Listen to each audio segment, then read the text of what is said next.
when you look at her record in foreign policy, I think she has managed to be on the wrong side of a whole lot of issues, and especially the most important issues. She played a leading role in the negotiations with North Korea, where the objective was to lift sanctions in exchange for promises not to develop nuclear weapons. We now know in hindsight that endeavor was a colossal failure, that the result instead was the billions of dollars of sanction relief that flowed into North Korea were used to develop what is now an arsenal of nuclear weapons aimed and directed at the United States.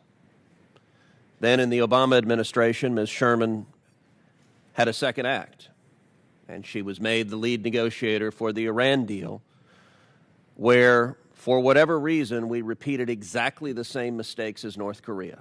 We followed the same strategy that had failed in North Korea. We negotiated a deal very much like the deal that didn't work in North Korea. The result of the JCPOA, I believe, would inevitably have led to a nuclear Iran. It would have led to an Ayatollah who regularly chants death to America with a nuclear arsenal aimed at America. A nuclear Iran, I believe, is qualitatively more dangerous than North Korea. North Korea may be the most dangerous place on the planet right now, because the Ayatollah is motivated by religious fanaticism and a seething hatred for America and for Israel. The Ayatollah calls Israel the little Satan and America the great Satan. Under the terms of the JCPOA, at its expiration in 15 years, it was perfectly fine for the Ayatollah to have nuclear weapons, even while he chants death to America. The most important foreign policy decision made in the Trump administration, I believe, was the decision to pull out of that catastrophic deal, that deal that flooded hundreds of billions of dollars into the Ayatollahs, only to be used to fund terrorism around the world and malign efforts directed at the United States and directed at our allies. I agree with Israel's Prime Minister Benjamin Netanyahu when he describes a nuclear Iran as an existential threat to Israel. And existential in that context doesn't mean a Frenchman with a black beret chain-smoking. It means literally going to the very existence of the State of Israel. All of us are aware of the catastrophic horror of the Holocaust. A nuclear Iran is the one serious threat on this planet that could once again result in the murder of 6 million Jews. And if never again is to mean anything, it should mean never again. I'm opposing Wendy Sherman, and I would urge colleagues on both sides of the aisle to oppose Wendy Sherman, because she is nominated to this position precisely because she was the leading champion, the face of, the negotiator of the disastrous Iran deal. And it is this administration's stated intention to try to go back to that failed deal. And so I believe anyone casting a vote for Wendy Sherman is simultaneously casting a vote for the policies for which she is being nominated, the policies that are profoundly dangerous to America, to Israel, to our allies. So I'm going to be voting no.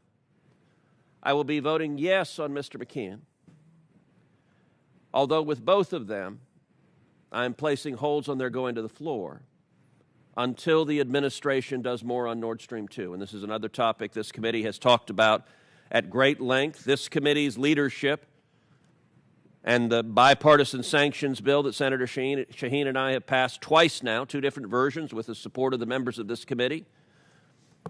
Our sanctions legislation worked. The pipeline that was 90% complete stopped, and it stopped the instant, the hour our sanctions legislation was signed into law. Pipeline construction halted. It halted for a year. It was an incredible success for America, for this committee, and it was an incredible loss for Putin. Cost Putin billions of dollars. And in the last couple of months, as everyone knows, Putin has begun building the pipeline again, and he's done so because of the mixed signals from the Biden administration on whether they will follow the law that has been passed overwhelmingly with massive bipartisan support from Congress twice. Now, I have urged every single Biden State Department nominee, get the report to Congress that you are statutorily mandated to send. The report they just sent omits numerous ships. It omits the company that is building Nord Stream 2 from mandatory sanctions for building Nord Stream 2. It is utterly indefensible. They are not able to defend omitting it. And they should send an interim report to shut the pipeline down. Putin is rushing to get the pipeline completed in the next couple of months, and I've urged every Biden administration State Department nominee, we have had a great foreign policy victory for this country, and if the mixed messages and weak messages to Putin continue, that victory will be turned into a loss. So it is my hope, and this is something I would ask of the Democratic colleagues. We agree on Nord Stream 2. We've worked together on Nord Stream 2, and we've won a major victory. I recognize this administration is much more likely to listen to Democratic members of this committee than Republican members of this committee. That's the way this town works. I think the Biden administration is making a major and unnecessary mistake. They're making it because they want to play nice with Germany, and that's great. Play nice with Germany on 50 other things. But there's no reason to give a massive windfall to Putin and make Europe dependent on Putin's energy.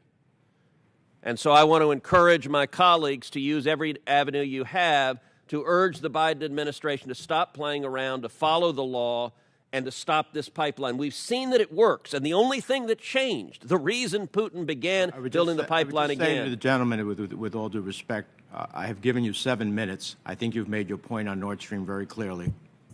Thank you, Mr. Chairman. Thank you. Senator Young.